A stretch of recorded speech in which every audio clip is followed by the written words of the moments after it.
Ну, сейчас уже 9 час, 8 ноября 2025 года, и я с удовольствием констатирую тот факт, что выборы прошли в Абхазии, прошли на хорошем уровне, с хорошей оценкой тех экспертов международных, которые сюда прибыли, прошли практически без эксцессов.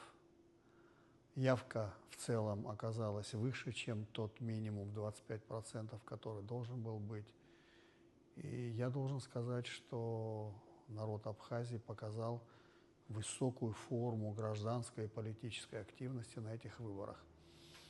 И я надеюсь, что вот такая атмосфера, заложенная сегодня, она будет иметь продолжение и дальше. На тех выборах, которые нам предстоят, парламентских и далее, и далее, и далее.